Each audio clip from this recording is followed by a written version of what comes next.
મસાલા ખીચડી.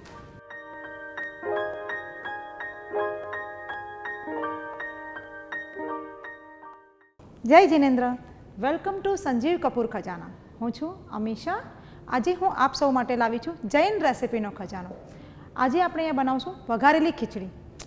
થોડું ખીચડી સાંભળીને બધાને એમ થશે કે વઘારેલી ખીચડી, પણ યસ, આપણે આખું વીક બહારનું જ ખાઈએ છીએ અને ઘરમાં પણ વેરાયટીઝ બનાવીએ છીએ. તો આપણા જીવનમાં સાદું ખાવાનું હવે ક્યાંય પણ નથી રહ્યું, અને એવામાં પણ એકાદ દિવસ અગર વીકમાં આપણે ખીચડી કે એવું કાંઈ ખાઈએ તો હેલ્થ માટે પણ ખૂબ જ સારી રહે. પણ આપણે અહીંયા સાદી ખીચડી નથી બનાવતા, વઘારેલી અને મસાલેદાર ખીચડી બનાવે છે. તો એ વીકમાં એકવાર પણ ખાવાની ખૂબ જ મજા આવશે. તો આજે આપણે અહીંયા બનાવશું વઘારેલી ખીચડી.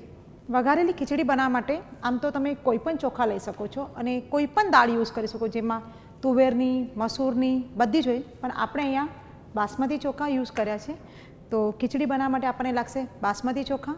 આપણે અહીંયા મગની દાળ લીધી છે. ખીચડી બનાવવા માટે અગર ઘી હોય તો ખીચડીનો ટેસ્ટ ડબલ થઈ જાય, તો આપણે અહીંયા પ્યોર ઘી લીધું છે. કાચા સિંગદાણા, સૂકવેલા લાલ મરચાં, વઘાર માટે રાઈ, લવંગ, દાલચીની, લાલ મરચું, ગરમ મસાલો, હળદર, સ્વાદ પ્રમાણે મીઠું, સાકર પણ સ્વાદ પ્રમાણે, વઘાર માટે હિંગ. આપણે ખીચડી વઘારવા માટે અહીંયા પ્યોર ઘી લઈ રહ્યા છે, એનાથી ખીચડીનું ફ્લેવર ખૂબ જ સરસ આવશે.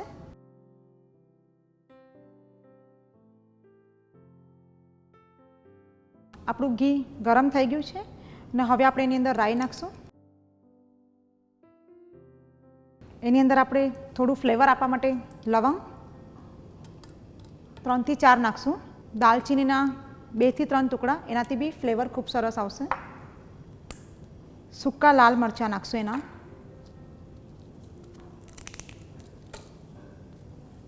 આપણો વઘાર અહીંયા થઈ ગયો છે. હવે આપણે એની અંદર હિંગ નાખશું. હિંગથી ખીચડીમાં એક સરસ મજાનું ફ્લેવર આવે. આપણો વઘાર એકદમ તૈયાર થઈ ગયો છે. હવે આપણે એની અંદર ચોખા જે પલાળીને રાખ્યા છે એ નાખશું.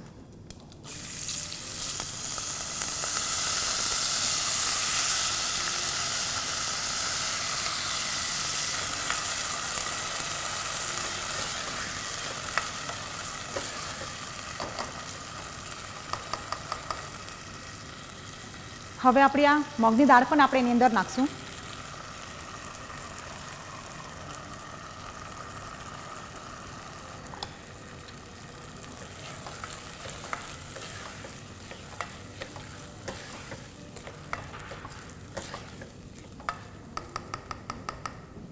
કાચા શેકેલા સિંગદાણા પણ આપણે એની અંદર નાખશું. ને હવે આપણે ખીચડીમાં બધો મસાલો કરી લઈએ. જેમ કે ખીચડીમાં હળદર નાખશું આપણે,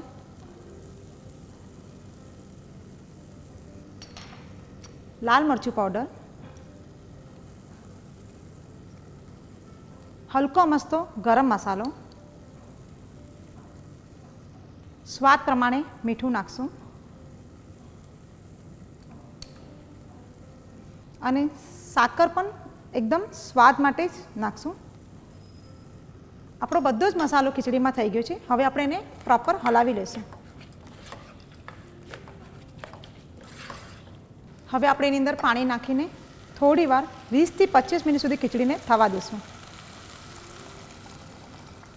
ખીચડી થવા માટે કમસે કમ 15-20 મિનિટ તો લાગી જ જશે, અને કુકર હોય તો 1 થી 2 સીટીમાં ખીચડી તૈયાર થઈ જાય છે. આપણે અહીંયા ખીચડીને થોડી વાર ફાસ્ટ ફ્લેમ પર ઢાંકી દઈશું અને બાકીની 5-10 મિનિટ ધીમી આંચ પર એને થવા દઈશું. આ આપણી મસાલા ખીચડી તૈયાર થઈ ગઈ છે અને તમે જોઈ રહ્યા છો એકદમ એક એક દાણો પણ ખૂબ જ છૂટો છે. આ રીતે તમે કુકરમાં પણ અમુક પ્રમાણનું પાણી નાખશો તો આ રીતની ખીચડી કુકરમાં પણ બનશે. તો હવે આપણે ગેસ બંધ કરશું. તો મહેસૂસ નહીં કરી શકતા હશો, પણ મને અહીંયા લવંગ અને પ્યોર ઘીની ખૂબ જ સરસ મજાની સુગંધ આવી રહી છે. તો આ ખીચડી તમે પણ ઘરમાં આ રીતે જ બનાવો તો એની ફ્લેવર તમે પણ માણી શકશો. ખીચડી એવી વાનગી છે જે કોઈ પણ સિઝનમાં ક્યારે પણ તમે ખાઈ શકો. માંદા હો, સાજા હો, એની ટાઈમ ખીચડી બધાની ફેવરેટ આઇટમ છે. પણ હવે આ બધી વેરિએશનની પાછળ આપણે ખીચડીને ભૂલતા જઈએ છીએ. તો હું ચાહું છું કે તમે પણ ઘરમાં ખીચડી ની વેરિએશન બનાવી શકો એમ છો. હવે આપણે ખીચડી છે તો ઘી તો હોય જ, તો આપણે એના પર ઘી નાખશું.